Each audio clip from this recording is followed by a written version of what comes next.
आदरणीय शरद पवार साहब, मेरे मित्र, ज्येष्ठ मित्र आदरणीय सुनील शास्त्री जी, आदरणीय बाळासाहेब थोरात, श्री अनिल अन्ना साहेब शिंदे, श्री दिलीप अन्ना साहेब शिंदे, सभी सम्मानीय अतिथिगण और उपस्थित सभी भाई और बहनों, सबसे पहले मैं क्षमा मांगूंगा कि मुझे आने में देरी हुई। कर्नाटक चीफ मिनिस्टर के साथ एक प्रोग्राम में वीडियो कॉन्फ्रेंस के साथ मैं शरीक हुआ था, जिसमें मुझे आने के लिए थोड़ी देरी हुई, इसलिए क्षमा मांगता हूँ। स्वर्गीय अन्ना साहेब शिंदे जी के बारे में, मैं स्कूल में विद्यार्थी था। 1962 में जब वो हमारे शिरडी लोकसभा क्षेत्र से लोकसभा के सांसद बने थे और बाद में वो कृषि मंत्री भी बने थे। लाल बहादुर शास्त्री जी के प्रधानमंत्री के कार्यकाल में हम जब स्कूल में थे तो हमारी जो वॉर हुई थी, तब विशेष रूप से एक समय खाना खाना, क्योंकि वो ज़माना फूड शॉर्टेज का था और इसलिए महाराष्ट्र में हो, सभी देश में हो, सभी जगह पर हमारा देश फूड सिक्योरिटी के बारे में परिपूर्ण कैसे बने, यही सबका आग्रह भी था, कोशिश भी थी। और महाराष्ट्र में विशेष रूप से प्रगतिशील रूप से उस समय काफ़ी ग्रीन रिवॉल्यूशन के लिए प्रयास किया गया। और ये जो ग्रीन रिवॉल्यूशन है, ग्रीन रिवॉल्यूशन, मिल्क रिवॉल्यूशन और ऑयलसीड रिवॉल्यूशन, ये तीनों रिवॉल्यूशन जो हुए और उसमें फिशिंग के भी क्षेत्र में उनका योगदान था। ये तीनों रिवॉल्यूशन में उनकी लीडरशिप अग्रेसर थी और उनका कंट्रीब्यूशन आज भी देश याद करता है। आज भी हम लोग डॉक्टर पंजाबराव देशमुख जी को याद करते हैं, जो हमारे पहले कृषि मंत्री थे। स्वर्गीय अन्ना साहब शिंदे जी को याद करते हैं, क्योंकि फूड सिक्योरिटी के विषय को लेकर जो शुरुआत उन्होंने की थी, जिसके फल आगे बहुत अच्छे मिले। और स्वामीनाथन जी का भी विशेष रूप से कृषि मूल्य, एग्रीकल्चर प्राइस से लेकर जो जो बातें उन्होंने कही और बाद में समय के अनुसार देश ने उसको स्वीकार किया, इसलिए उनको भी याद करते हैं। ये भूतकालीन इतिहास है, पर पास्ट का इतिहास इसलिए महत्वपूर्ण होता है, उस इतिहास में भविष्य की नीतियों को निर्माण किया जाता है और इसलिए उन नीतियों के आधार पर स्वाभाविक रूप से समृद्ध संपन्न देश बनने के लिए हम आगे जा रहे हैं। एक बात जरूरी कि उस समय जिस प्रकार से गेहूँ हो, चावल हो, सभी की हमें बहुत कमी थी और इसलिए जो रिसर्च हुआ, रिवोल्यूशन हुआ, वो जेनेटिक साइंस काफ़ी डेवलप हुआ है। और ऐसा करने के बाद थोड़ा सिंचाई के क्षेत्र में भी काफ़ी काम हुआ है और भी बहुत ज़्यादा काम करना है। मैं वाटर रिसोर्सेस मिनिस्टर था, तब वो मैंने बहुत कोशिश की कि 48 प्रोजेक्ट रिवर कनेक्टिविटी के तैयार किए और 18 डीपीआर तैयार किए थे। और मेरे मन में तो एक किसान के नाते ऐसा लगता है कि पानी यही सबसे बड़ी समस्या है।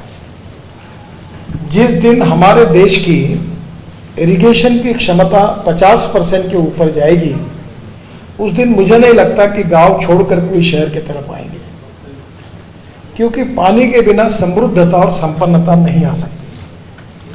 हमारे विदर्भ क्षेत्र में विशेष रूप से फार्मर सुसाइड्स होते हैं। 10,000 से ज़्यादा किसानों ने आत्महत्या की। अभी एक 15-20 दिन पहले, महीने भर पहले मैं अकोला गया था और मैंने एक स्कीम निकाली कि ये रोड का काम करने के लिए एग्रीगेट लगता है, तो उसी एग्रीगेट के लिए जो नदी है, नाले हैं, उनका खोलीकरण, डुंदीकरण करना, लेक की मिट्टी निकालना और उसके साथ साथ दौड़ने वाले पानी को चलने के लिए लगाओ, चलने वाले पानी को रुकने के लिए लगाओ, रुके हुए पानी को जमीन को पीने के लिए लगाओ। गांव का पानी गांव में, घर का पानी घर में, खेत का पानी खेत में। ये छोटे से प्रिंसिपल पर जब अकोला में परसों मैं गया था, तो मुझे इतनी खुशी हुई कि मैंने पंजाबराव कृषि विद्यापीठ के पास 10,000 एकड़ जमीन है। उसमें से 450 एकड़ जमीन केवल इरिगेटेड थी, और मैंने फ्री ऑफ चार्ज मेरे डिपार्टमेंट से 36 तालाब बना के दिए। और 36 तालाब बनाने के बाद आज मुझे, वैसे हमने बुल्ढाना में भी बना, कि बुल्ढाना, अकोला, यवतमाल, वाशिम और अमरावती, ये सबसे ज़्यादा सुसाइड्स होते हैं। और इसलिए तालाब बनाने के बाद जो वाइस चांसलर है वहाँ के, उन्होंने रिपोर्ट दिया और अभी मुझे फ़ोटो भेजे। उसके बाद उनकी 10,000 में से 9,500 एकड़ ज़मीन पानी के नीचे आई, और वहाँ के 32,000 कुएं रिचार्ज हुए। और बाजू में जो क्षेत्र था, पीकेवी की जगह जहाँ थी, जिस गांव में किसानों ने आत्महत्या की थी, वहाँ नींबू के बगीचे लगे और वहाँ का नींबू एक्सपोर्ट होने लगा और गांव की तस्वीर बदल गई। तो पानी उसी समय हमारी समस्या थी, और आज हमारे देश में बहुत लोग बोलते पाणी पाणी मराठी में पाणी जपून वापरा। मी म्हटलं काही जपून वापरायची गरज नाही, पाणी भरपूर वापरा। पानी की कमी नहीं है, पानी के नियोजन की कमी है। मुझे एक अवसर मिला कि पोलावरम नाम का एक बहुत बड़ा डैम बन रहा आंध्र प्रदेश में, करीब 60,000 करोड़ का है, और वो जो पोलावरम बनेगा उससे आंध्र में बहुत पानी मिलेगा। पर वो डैम बनने के बाद में भी गोदावरी का 1300 टीएमसी पानी ये समुद्र में जा रहा है। तो उस समय एक योजना तैयार हुई थी, आगे कभी बहुत कठिन है वैसे, ऊपर हो सकती है। वो योजना यही थी कि गोदावरी का जो एक्सेस वाटर है वो पेनार में लेना, पेनार का कावेरी में लेना, पेनार का कावेरी में, और कावेरी का टेल एंड टू तमिलनाडु तक पानी जाता है। 2 अल्टरनेटिव तैयार हुए हैं। और ये छत्तीसगढ़ से जो हमारे विदर्भ और तेलंगाना के सीमा पर एक कालेश्वरम डैम बना, बहुत बड़ा बना हुआ है, मुझे हेलीकॉप्टर से देखने को मिला। और उसके कारण आज तेलंगाना में काफ़ी डिस्ट्रिक्ट तक पानी पहुंचने वाला है। तो वो स्वाभाविक रूप से जो छत्तीसगढ़ से पानी आता है, वहाँ जंगल का क्षेत्र होने के नाते वहाँ पानी का अधिकार है छत्तीसगढ़ पर। तो ये कॉम्प्लिकेशन ऐसे कानून बने हुए हैं कि जिसके कारण राज्यों में पानी समुद्र में गया तो चलता है, देश के बाहर गया तो चलता है, पर कॉम्प्रोमाइज करने के लिए कोई तैयार नहीं। और इसलिए ये जो ग्रीन रिवॉल्यूशन उस समय हुआ, उसको आगे ले जाने में पानी ये बहुत बड़ी समस्या है। पंजाब, हरियाणा, उत्तराखंड, हिमाचल, राजस्थान और अनेक राज्यों के झगड़े थे। मैं कन्विंस करता था पर कोई फल नहीं मिलता था। तो उस समय सतपाल मलिक साहब गवर्नर थे कश्मीर के, और पंजाब में हमारे कांग्रेस की मुख्यमंत्री थे। तो मैंने तय किया कि ये मामला ऐसे नहीं होगा। तो मैंने सब मुख्यमंत्री को यही नज़दीक में मेरा कार्यालय था, मीटिंग को बुलाता था, और मैं बोलता था तुम निर्णय करो। चीफ सेक्रेटरी और बैठ के निर्णय होते थे, झगड़े होते थे। तो मैंने कहा तुम झगड़ा करते रहो, मैंने दरवाज़ा बंद कर दिया। अब तुम जब तक निर्णय नहीं करोगे मैं दरवाज़ा खोलूंगा नहीं और तुम जा नहीं पाओगे।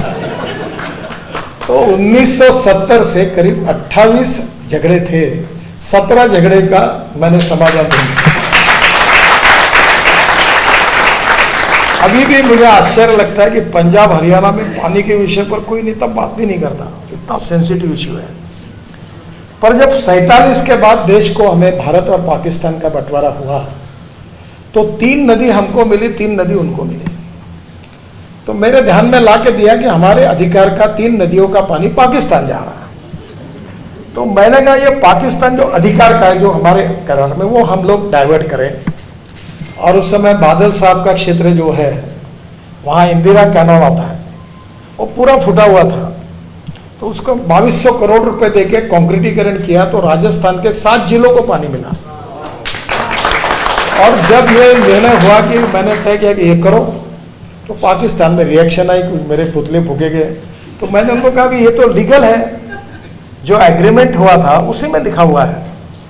और वो पानी अगर आता है तो हरियाणा और पंजाब को तो पानी की जरूरत ही नहीं, उल्टा वो पानी यमुना में डालकर और राजस्थान के कोने तक ले जा सकते हैं। तो पहली बात तो देश में पानी की कमी नहीं। अभी हमारे यहाँ महाराष्ट्र में सह्याद्री पर आने वाला पूरा पानी जैसे केन बेतवा का अभी river connect one taking water from one basin to another basin, Ken Betwa हो गया। वैसे पिंजर का जो प्रोजेक्ट है गुजरात और महाराष्ट्र वो अटका हुआ है, तापी नाथ नर्मदा और दमन गंगा पिंजर।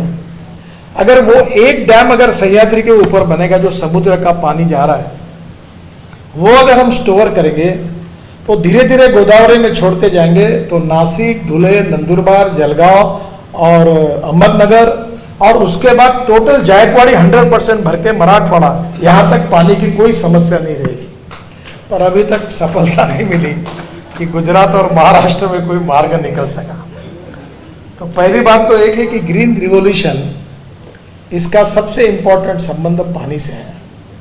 और पानी का संबंध जो है समुद्र में जाने वाला पानी रोकने का, अभी तो इतनी अच्छी आइडिया डेवलप हुई है कि एक प्रोजेक्ट जो है कि बाढ़ का पानी जो होता है उसको बाय ग्रेडियंट वन बेसिन से दूसरे बेसिन को डाइवर्ट करना, इसके भी अध्ययन हुआ है। और इसलिए बाढ़ के कारण नुकसान होता है। हमारे यहाँ बिहार और यूपी में बाढ़ की बर्बादी होने का कारण नदियाँ निकलती है नेपाल से, और नेपाल में अगर हम डैम बनाते हैं तो उसकी कैपेसिटी है 6000 मेगावाट पावर की, और नेपाल को अभी लोड शेडिंग चलता है। तो नेपाल के राजदूत को मैंने एक प्रपोजल अनऑफिशियली दिया कि नेपाल को जितनी बिजली लगती है 2800 मेगावाट वो फ्री ऑफ चार्ज ले लो और ये एक डैम बना दो। भारत सरकार इसमें बनाए, ऑलरेडी हमारे उनकी करार भी हुआ है पर अटका हुआ है कुछ विवादों में। और कोई जो बिजली होगी इसका जो पैसा मिलेगा वो तुम्हारा इनकम होगा, और जो पानी होगा वो धीरे धीरे छोड़कर वो उसके ऊपर हमने वाटरवेज भी बनाया। गंडक से कनेक्टिविटी है, गंगा से, मैं अनाय से उस समय शिपिंग मंत्री था, तो अब गंडक के वहाँ नेपाल की शुरुआत में हल्दिया से डायरेक्ट अभी गंगा का वाटरवेज बन गया, तो डायरेक्ट पानी पे अगर आपका ट्रांसपोर्ट भी चालू हो जाएगा तो लॉजिस्टिक कॉस्ट रोड के लिए जाने के लिए 10 रुपये लगता है, रेलवे को 6 रुपये और पानी में 1 रुपया, तो आपका पूरा लॉजिस्टिक का भी फायदा होगा। तो आप इसको अनुमति दो, पर हो नहीं पाया। वो अनुमति देते तो फॉरेस्ट इन्वायरमेंट वाले पड़ते, वो नहीं करने देते हैं। वो देते हैं तो कोई जज स्टे दे देता है, और इसी में 1970 से पानी के विवादों में हम अटके हुए हैं। और इसलिए स्वाभाविक रूप से जो अन्ना साहब शिंदे जी ने ग्रीन रिवॉल्यूशन लाया, उसमें पानी के बारे में कम से कम इन समस्याओं का समाधान हम अगर सुलझाएंगे तो मुझे नहीं लगता कि हम इसमें काफ़ी आगे निकल सकते हैं। और इसमें पानी का उपयोग ड्रिप इरिगेशन के द्वारा करेंगे तो और इरिगेशन बढ़ेगा, जो समृद्धता और संपन्नता नासिक में, अहमदनगर में, पुणे में और विशेष कोल्हापुर जिले में हुई है प्रोडक्टिविटी में, कि because of drip irrigation production 2.5 गुना बढ़ा है। तो मुझे लगता है कि पानी यही हमारी ग्रीन रिवॉल्यूशन की सबसे इम्पोर्टेंट चीज़ है। दूसरी जो इम्पोर्टेंट चीज़ है जिसके लिए मैं नहीं चाहता कि कोई विवाद का विषय बने, पर आज हमारे देश की समस्या, एक समय मिलो इंपोर्ट करने की आवश्यकता थी, आज तो उसको ब्लेसिंग एंड डिस्गाइज कहना उचित नहीं होगा, पर यूक्रेन की लड़ाई ने हमारा फायदा ये कराया कि हमारा गेहूं और चावल का एक्सपोर्ट बहुत हो गया। हमारे गोडाउन में रखने के लिए जगह नहीं है। हरियाणा, पंजाब पैक हो गए हैं, क्योंकि अन्ना साहब शिंदे जी ने और स्वामीनाथन जी ने जब जो टेक्नोलॉजी आई, सीड में चेंजेस हुआ, प्रोडक्टिविटी बढ़ी। अभी ये भी, इस पर भी हमें समाधान नहीं है, तो अभी बाकी वर्ल्ड की तुलना में हम अभी भी कम हैं। इसराइल में 1 एकड़ में 30 क्विंटल कपास होती है। हमारे अमेरिका में 1 एकड़ में 30 क्विंटल सोयाबीन होता है। अर्जेंटीना में 28 क्विंटल होता है, और ब्राज़ील में 26 क्विंटल होता है, और हमारे देश में 6 क्विंटल होता है। और मैं 10 साल से सोयाबीन लगाता हूँ, मेरे यहाँ 5 क्विंटल होता है। अब वो जीएम सीड का मामला भी है, जेनेटिक साइंस का भी है। अब काफ़ी एग्रीकल्चर में टेक्नोलॉजी और साइंस के कारण बड़ा परिवर्तन है। अक्सर एक बात ये कड़वा सच है कि innovation, entrepreneurship, science, technology, research, skill and successful practices, we name it as knowledge and conversion of knowledge into wealth is the future. एक छोटा सा उदाहरण लीजिए कि नैनो यूरिया आया है, आरसीएफ ने बनाया। एक 500 ml की बोतल एक बैग की कीमत के ऊपर है। अगर हम लोग 1 एकड़ में 4 बोरे अगर यूरिया डालते हैं तो यूरिया फेंकते हैं, तो 75% यूरिया जो है वो वेस्ट होता है और 25% प्लांट को जाता है। अभी ड्रोन आए पवार साहब को, और मुझे जब राहुरी एग्रीकल्चर यूनिवर्सिटी डिलीट दी थी तो उन्होंने ड्रोन बनाना शुरू किया, तो मैं उनके कार्यक्रम उधर गया था। मैंने अभी हमारे यहाँ भी काफ़ी ड्रोन का उपयोग किया। तो ये जो नैनो यूरिया है, इसको अगर ड्रोन से स्प्रे करते हैं तो 75% प्लांट को जाता है और 25% वेस्ट होता है। तो 4 बोरे यूरिया के बजाय 2 बोरे यूरिया में काम होता है, यानी 2 बॉटल में काम होता है। तो आप समझिए, to save money is to earn money. तो एक्सपेंडिचर कॉस्ट टेक्नोलॉजी के कारण कम होती है। तो जब मैंने ये जो ड्रोन देखे तो वो लिथियम आयन पे थे, तो मैंने कहा ये नहीं होना, मुझे फ्लेक्स इंजन पे चाहिए। अब मैं ट्रांसपोर्ट मंत्री हूँ, इसलिए ऑटोमोबाइल इंडस्ट्री मेरे पास ही है। तो मैंने कहा ये फ्लेक्स इंजन करो, फिर वो काम को लगे। फिर फ्लेक्स इंजन का ड्रोन 3 लाख में मिलता है, और लिथियम आयन बैटरी वाला ड्रोन 7 लाख 8 लाख में मिलता है। और इथेनॉल ग्रीन फ्यूल किसानों ने तैयार की हुई है, और उसके ऊपर अगर ड्रोन का स्प्रेइंग होगा तो मैकेनिकल स्प्रेयर्स जो है उसकी तुलना में इससे काफ़ी कॉस्ट सेविंग है और इम्पैक्ट ज़्यादा है।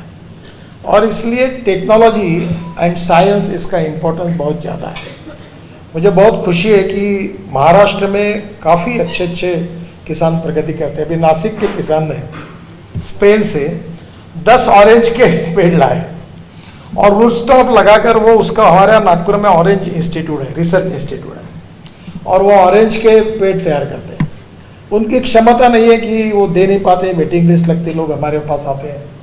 तो मैंने उनको एक बार समझाया कि तुम एक काम करो, रूट स्टॉक तुम दो और तुम 100 नर्सरी को सर्टिफाई करो और उनको बोलो और उनको कंट्रोल करो और तुम लोगों को दो ये प्लांट। बोले हमारे पॉलिसी में नहीं बैठता। मैंने बोला तुम्हारे पॉलिसी में कौन नहीं बैठता, सरकार कौन है? बोले आप है। तो मैं बता रहा हूँ ना, तो पॉलिसी में बैठता है। अभी इस समय हमने 80 नर्सरी को ज्वाइंट वेंचर किया, और अच्छे संतरे की, मौसम्बी की और नींबू की कलम जो है उसके लिए अभी ये हमारे वरुण मोर्शी के सांसद बैठे हैं। तो वहाँ के नर्सरी को मैंने इनको बोला कर, कहा कि सबको लाओ और इनका technical joint venture orange research institute के साथ करो और रूट स्टॉक सुधारो, और वो सुधरेगा तो प्रोडक्टिविटी बढ़ेगी। अब ऐसा रूट स्टॉक आया है कि जिसके ऊपर कभी कोई डिसीज ही नहीं आ सकता। तो साइंस एंड टेक्नोलॉजी का उपयोग बड़े प्रमाण पर, भी पवार साहब को पता है कि हमारे ग्रेप्स में नई नई क्वालिटी नहीं आती। अब लोगों ने अभी ग्रेप में वो जो सह्याद्री फार्म है, उन्होंने 1500 करोड़ रुपए के ग्रेप एक्सपोर्ट किए। अब वर्ल्ड के मार्केट में, यूरोपियन मार्केट में, जो आज कहीं भी आप जाइए, किसी भी बड़े घर की 5 स्टार होटल के शादी में जाइए और खाना खाने के बाद फ्रूट्स खाने के लिए जाइए, कोई फ्रूट इंडिया का नहीं होता, सब जगह पर इंपोर्टेड फ्रूट्स हैं। इसका कारण यह है कि सरकारी एजेंसी को, मैं तो बहुत पीछे पड़ते रहता हूँ उनको, कि भाई खुद को नहीं आया, खुद के पास नहीं है तो मैं भी नहीं करूँगा और तुम्हें भी नहीं करने दूंगा, ऐसी नीति बनी है। तो आप कम से कम इंटरनेशनली जो सक्सेसफुल टेक्नोलॉजी उसके साथ जॉइंट वेंचर करो। और ये टेक्नोलॉजी का इतना बड़ा परिणाम है कि अभी मलेशिया में मेरे फील्ड में बहुत अच्छी टेक्नोलॉजी आई कि डिस्टेंस बिटवीन 2 पियर मेट्रो में और ब्रिजेस में 30 मीटर होता है। तो उन्होंने रिसर्च किया कि ये 120 मीटर होगा, बीच वाले 3 पियर निकाल दिए। तो फिर मैंने मुंबई IIT के इंचार्ज थे रवि सिन्हा, उनके इसमें मलेशिया और सिंगापुर भेजा, तो भी हमारे सरकार में मानने के लिए तैयार है। फिर वो सिंगापुर ने स्टैंडर्ड्स बनाए, अभी हमने उसको पॉपुलर किया, चालू किया। अब इतना अच्छा हुआ है कि जो कॉस्ट है वो 40% बच गई। मैं माजोली आइलैंड करके है ब्रह्मपुत्रा में, और सोनवाल जी की कॉन्स्टिट्यूंसी, वहाँ ब्रिज बना रहा हूँ। तो मैं चुनाव प्रचार के लिए गया उनके पास, तो मैं हेलीकॉप्टर में बैठा था, तो मुझे बहुत, वो ब्रह्मपुत्रा यानी समुद्र ही है, वो मेरा पैर दबा दबा के बोलते घोषणा करो ब्रिज की, घोषणा करो। मैं पागल हो गए क्या, ये इतना बड़ा कहाँ ब्रिज बनेगा? बोले तुमने मुझे पार्टी में लाया, मैं मुख्यमंत्री बनाऊँ, तुम चाहते हो मैं चुनाव हारूँ? उसने मुझे इमोशनल ब्लैकमेलिंग किया, और फिर मैं जाते जाते मैंने घोषणा कर दी कि मैं ब्रिज बनाऊंगा। मैंने बोला 700-800 करोड़ लगेंगे। वापस आया तो हमारे डिपार्टमेंट ने मुझे बताया कि 6000 करोड़ लगेंगे। तो मैंने बोला मैं तो कभी आश्वासन देता ना और दिए हुए कभी मैंने नहीं किया, ऐसा होता नहीं, तो मैं बड़ा आश्वस्त हो गया, खूब पीछे पड़ा।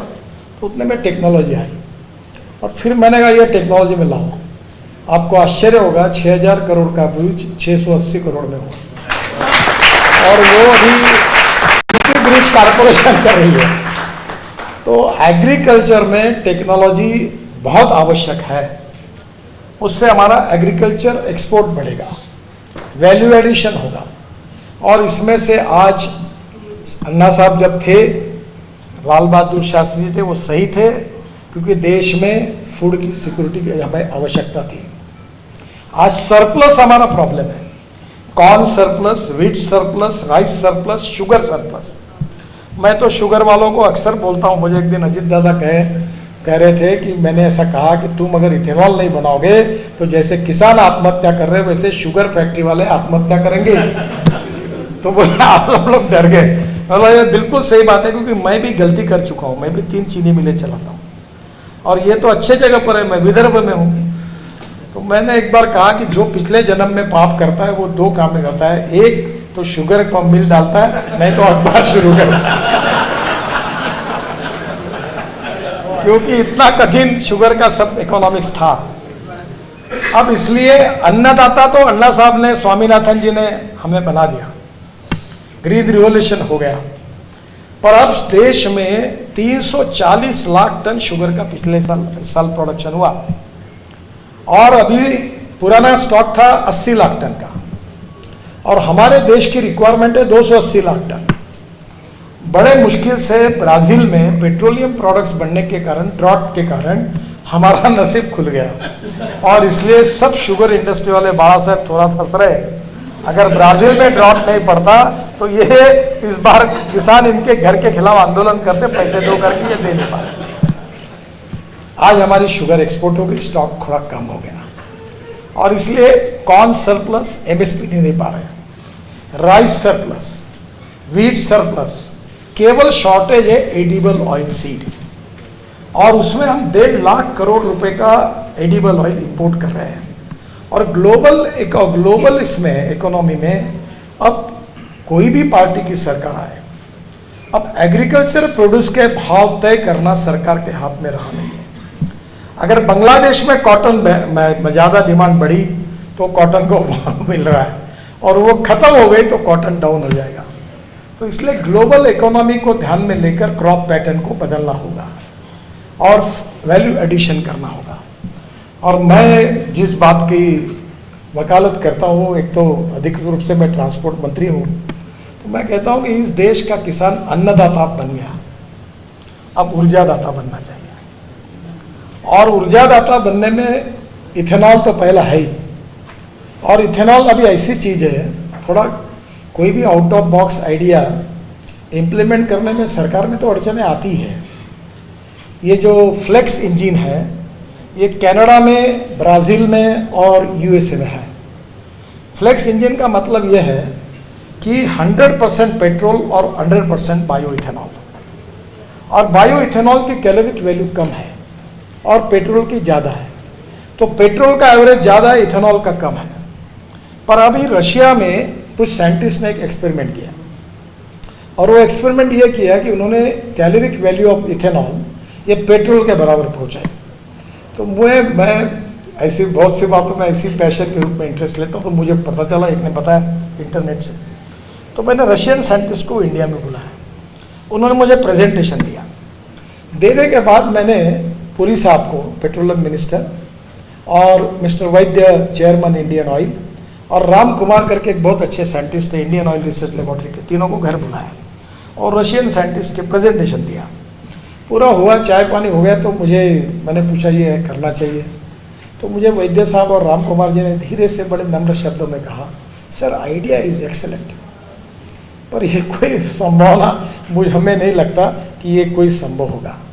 मैंने कहा राम कुमार जी, इनको ले जाओ, सब ट्रायल करो, गाजर की पूंगी है, बजाओ, नहीं बजाए तो खा लो, आप भेज दो इनको, और क्या नुकसान होगा तुम्हारा, कोई होगा तो नहीं। बोले हाँ, तो मतलब प्रयास करो। अब 3 महीने के बाद उन्होंने मुझे बताया सर ये सक्सेसफुल हो गई और अब भारत सरकार ने उसको स्वीकार किया है अब इथेनॉल का एवरेज पेट्रोल के बराबर हो गया। जो पेट्रोलियम कंपनियां तकरार कर रही थी वो प्रॉब्लम नहीं रहा।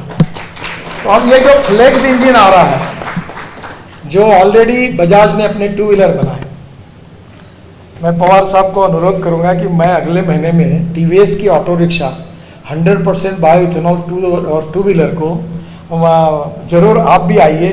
मैं उनको बताऊंगा कि बजाज ने भी बनाई, टीवीएस ने बनाई और हीरो ने बनाई, और उसको पूना में लॉन्च करना है। पूना में 3 इथेनॉल के पंप हैं। इथेनॉल का भाव 62 रुपीज़ लीटर और पेट्रोल का 120 रुपये, आधे पैसे में एवरेज उतना ही मिलेगा और पोल्यूशन नहीं के बराबर है। और यह किसानों का फ्यूल है। और अभी टोयोटो के विक्रम किर्लोस्कर, हुंडई, सुजुकी सब मेरे पास आया। मेरा स्वभाव थोड़ा सा एग्रेसिव भी है। मतलब विक्रम अगर तुम्हें यह बनाने तो अगले बार कोई मेरे बने आना। अब उन्होंने बनाया और उनका सबसे अच्छी बात यह है कि उनकी एक कैमरी करके कार थी टोयोटो की। तो वो कार पेट्रोल डालने के बाद 60% पेट्रोल पर और 40% इलेक्ट्रिक पर चलते चलते इलेक्ट्रिसिटी तैयार करती थी। अब टोयोटो की कार आ रही है इलेक्ट्रिक में, वो ऐसी है कि 100% इथेनॉल डालो 62 रुपये लीटर का, उससे 40% बिजली तैयार होगी, जिसमें पेट्रोल का जो 120 रुपये कॉस्ट का आएगा वो लगभग 35 से 40 रुपये लीटर पेट्रोल है। इस भाव से उसका माइलेज मिलेगा। तो वो मार्केट में अगले महीने लॉन्च हो रहा है। हमारी बजाज की स्कूटर, ऑटो रिक्शा हुई है। मुझे बड़ा एक दर्द है एक बात का होता है कि पूना में इथेनॉल तैयार होता है और पूना में ये पेट्रोल डीजल क्यों फूका जाता है, और ये पूरा में शुरू होना चाहिए, बहुत आवश्यक है। और अब देश में भी होगा, ये प्रूवन हो गया, इसके स्टैंडर्ड्स भी निश्चित हो गए। अब इथेनॉल की इकोनॉमी जो है वो 450 करोड़ लीटर इथेनॉल हमको मिलता है। अब 450 करोड़ में हम दब लगाने के बाद भी 10% भी नहीं हुए। अगर 20% पेट्रोल में डालेंगे तो हमको 1000 करोड़ लीटर चाहिए। अब और एक अच्छी बात हुई, मैं वो किर्लोस्कर जी के पीछे लगा कि जनरेटर इथेनॉल पे बनाओ, जब भी मिलते थे मतलब बनाओ। अभी उन्होंने मुझे इथेनॉल का जनरेटर ला के दिया, मेरे घर पर ही ला के दिया। 100% बायो इथेनॉल पर जनरेटर है। अब हमारे जो IT टावर है वो 4000 करोड़ लीटर डीजल फूकते हैं और पोल्यूशन करते हैं, और जो इम्पोर्टेड है। ये पूरे अगर इथेनॉल पर कन्वर्ट हो गए तो वो 4 कंपनी और IT मंत्री को मैंने अपने घर बुलाया और मैंने कहा इनको 1 साल में मैंडेटरी कर दूँ 100% इथेनॉल पर। अब कंपनी भी कर रही है, इससे अपना JCB है। इनको मैंने कहा कि तुम CNG पर जाओ। नहीं ऐसा नहीं वैसा नहीं। मैंने बोला आना नहीं मेरे, तुम क्या करो बिना। और JCB ने बनाया, मैंने लॉन्च किया। उनको 1000 JCB का रशिया में ऑर्डर मिला। वो 50% बायो CNG पर चलता है और बाकी डीजल पे चलता है। अब मैं कंस्ट्रक्शन इक्विपमेंट मशीनरी जो है उसका 88% राइज है, जो हमारे कारण है। मैं रोड बनाता हूँ इसलिए उनकी मशीनरी जान। मैंने सबको कहा ये इथेनॉल, LNG, CNG, बायोडीजल और हाइड्रोजन और इलेक्ट्रिक, इस पे आओ, नहीं तो मैं तुम्हारे को ये सब मशीनरी फंसने को मैं दूसरे लाऊंगा, दूसरे को प्रायोरिटी दूंगा। आपको ताजुब होगा कि आज ही मैं कार्यक्रम में आने के पहले अशोक लेलैंड ने मुझे इन्विटेशन दिया है कि double decker electric bus Mumbai में चालू करनी है। आपका 150 बसेस आप मुझे समय दीजिए। अब एक कंपनी है हैदराबाद विशाखापट्टनम की, उन्होंने इलेक्ट्रिक का ट्रक बना लिया है और वो दिन दूर नहीं है कि ग्रीन हाइड्रोजन भी अब आगे आएगा। और इसलिए अन्नदाता नहीं ऊर्जादाता बनो, सिंपल इसमें। और मैं अब किसानों को कहता हूँ कि आपके यहाँ कुआं है, 5 हाउस पावर का पंप है, वो सोलर पे लगाओ, पंप से पानी निकालो। पानी निकालने के बाद 1 करोड़ का इलेक्ट्रोलाइजर है, उससे ऑक्सीजन हाइड्रोजन अलग करो, हाइड्रोजन निकलेगा, उसके लिए जनरेटर लगेगा, वो इथेनॉल का होगा, उसको कंप्रेस करो 500 बार पर और ट्रक में भर दो, बस में भर दो, कार में भर दो। मेरे पास गाड़ी है। अब तो मेरे एक बार मैं खाना खा रहा तो मैंने कहा था, मेरा कभी वीडियो आते तो पत्नी ने भी देखा, तो उसने कहा वो MSc है वो, तो उसने कहा तुम कुछ भी बात करते हो। बोला क्या हुआ, पानी से हाइड्रोजन निकलेगा, हाइड्रोजन से गाड़ियाँ चलेगी। अब मेरा ही विश्वास नहीं बैठता तो जनता का कैसे बैठेगा। तो मैंने उसी समय विक्रम किर्लोस्कर को फ़ोन किया, अब मुझे वो हाइड्रोजन पे चलने वाली गाड़ी दो। आज मेरे पास है, फिर मैं पार्लियामेंट लेके गया, दिखाया देखो ये हाइड्रोजन पे चलती है। क्योंकि लोगों का विश्वास इन सब बातें न होने के कारण है। उसका नाम है मिराई। Mirae means future. और अभी ग्रीन हाइड्रोजन में 3 है। एक ब्लैक हाइड्रोजन जो कोयले से बनता है, दूसरा हाइड्रोजन है ब्राउन हाइड्रोजन, ने ब्लैक हाइड्रोजन कोयले से, ब्राउन हाइड्रोजन पेट्रोलियम से, और ग्रीन हाइड्रोजन पानी से बनता है। अब जो सबसे बड़ा चैलेंज है कि by using biotechnology we can generate biomass, and by generating biomass we can make green hydrogen. अब आपको ताज्जुब होगा कि पानीपत में मैं ऐसे इनिशिएटिव में पीछे लगा, इंडियन ऑयल ने एक फैक्ट्री डाली और राइस स्ट्रॉ, जिसको दिल्ली वाले परली बोलते हैं, जिसकी जलने से यहाँ पोल्यूशन हो रहा है, वो अभी फैक्ट्री यहाँ पानीपत में है। वो 1 लाख टन उससे इथेनॉल बना रही है और रोज 150 टन बायोमिट्यूमिन बना रही है। अब हमारे देश में 75 लाख टन बायोमिट्यूमिन लगता है, 50 लाख टन देश में तैयार होता है और 25 लाख टन हम इंपोर्ट करते हैं। तो हमारा किसान बिट्यूमिन क्यों नहीं बनाए? ये परली को 2000 टन में क्यों ना बेचे?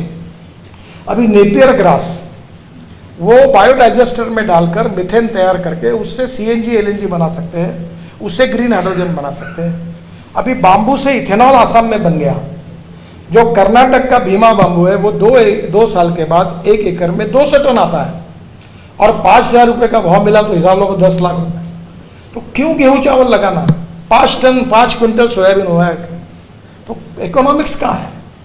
तो मुझे आज लगता है कि ऊर्जा के क्षेत्र में अगर हम जाएंगे और गेहूं चावल के साथ साथ वो तो करेंगे ही, वो करना चाहिए, वो नहीं करना चाहिए ऐसा मैं नहीं कहूँगा, फ्रूट वेजिटेबल वो भी करें, पर उसके साथ हम एनर्जी सेक्टर के तरफ जाएंगे। अभी एक ब्राज़ील से इथेनॉल से बायो प्लास्टिक तैयार हुआ, उसका एक कंटेनर लाया। ये जो आपका प्लास्टिक है, ये जो बैग है, बिस्लरी की बॉटल है, वो भी उसी से वही बनती है, तो किसान का प्लास्टिक है, बायो प्लास्टिक। और ये अगर फेंक दिया तो ये 30 दिन के अंदर बायोडिग्रेडेबल है। ये पेट्रोलियम प्लास्टिक बायोडिग्रेडेबल है, तो प्लास्टिक भी बन सकता है। तो साइंस एंड टेक्नोलॉजी का उपयोग करके ये जो नया रिवोल्यूशन है, उसमें अन्ना साहब ने जिस प्रोसेस से शुरू किया है, उसमें अभी एग्रीकल्चर हमारे जीडीपी में 812% एग्रीकल्चर एंड एलाइड इंडस्ट्री का कंट्रीब्यूशन है, 22 से 24 मैन्युफैक्चरिंग का है और 52 से 54 सर्विस सेक्टर का है। और अगर देश में गांवों को समृद्ध संपन्न करना है और माइग्रेशन रोकना है तो ये ग्रोथ रेट 20% करना पड़ेगा। और 20% अगर करना होगा तो पर कैपिटा इनकम, जीडीपी वहाँ का, ये रूरल, एग्रीकल्चर, ट्राइबल और 124 एस्पिरेंट डिस्ट्रिक्ट जो सोशली, इकोनॉमिकली, एजुकेशनली बैकवर्ड है, उसकी इकोनॉमी को diversification of agriculture towards energy and power sector by using appropriate technology, यही उपाय है। और मुझे लगता है कि ये जो आपकी साइंस एंड टेक्नोलॉजी अनेक बातों में ये काफ़ी डेवलप हो रहा है, जेनेटिक साइंस डेवलप हो रहा है, अब ऑर्गेनिक फार्मिंग डेवलप हो रहा है, अभी नैनो फर्टिलाइज़र आ रहे हैं, पेस्टिसाइड के बजाय नए नए प्रयोग हो रहे हैं, एग्रीकल्चर एक्सपोर्ट हमारे देश का बहुत बड़ा है और वर्ल्ड में अभी एग्रीकल्चर एक्सपोर्ट में भी हमें बहुत बड़ी संभावना है और उससे ही किसान हमारे समृद्ध संपन्न बन सकते हैं। और इसीलिए जो बात मैंने शुरुआत में कही थी कि innovation, entrepreneurship, science, technology, research, skill and successful practices, we name it as knowledge and conversion of knowledge into wealth in the future, उसमें एग्रीकल्चर में वही है कि वही साइंस, टेक्नोलॉजी, रिसर्च एग्रीकल्चर में लाकर वैल्यू एडिशन करके एग्रीकल्चर एक्सपोर्ट को बढ़ाकर एग्रीकल्चर ग्रोथ रेट को 20% से ऊपर जीडीपी कंट्रीब्यूशन में ले जाना और उसके लिए डिजिटल टेक्नोलॉजी, आईटी, ये सब बातों का उपयोग करके गांवों को समृद्ध संपन्न बनाना, that is the future for the country.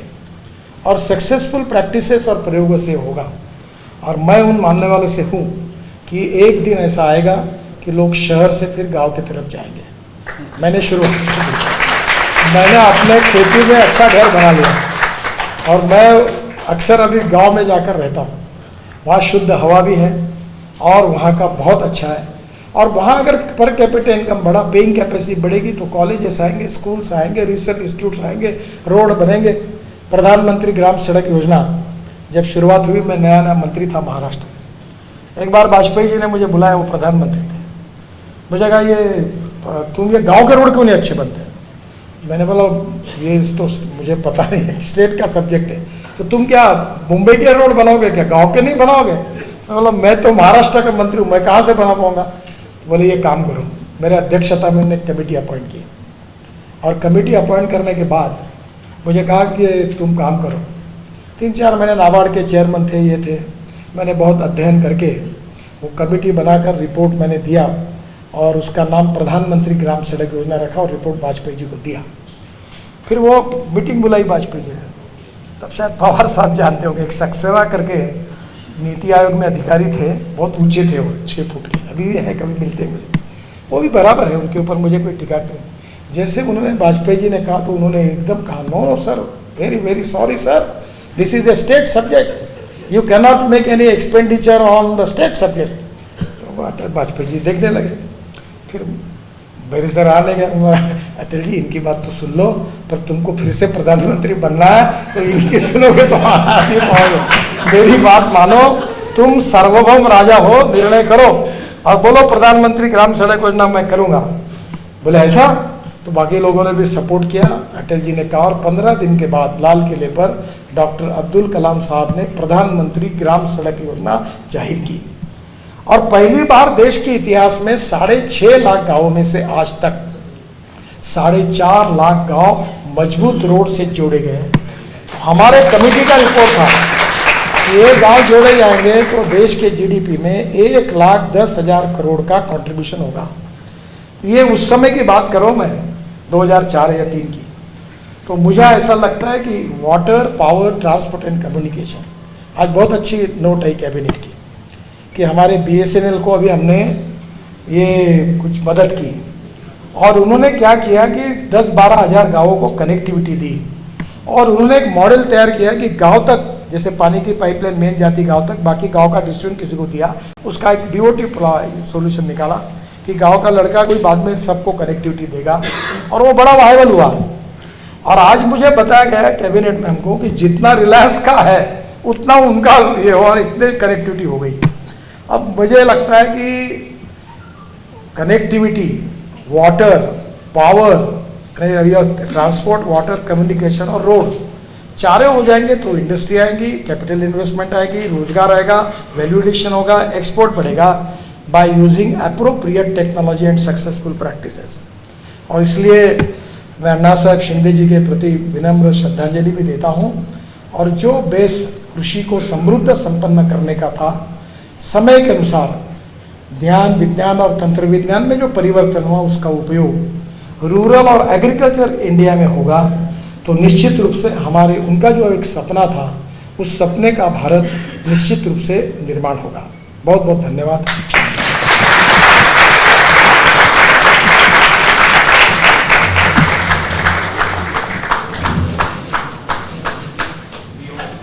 Thank you, Gadkari Saheb, for a very informative speech. ABP माझा, उघडा डोळे बघा नीट.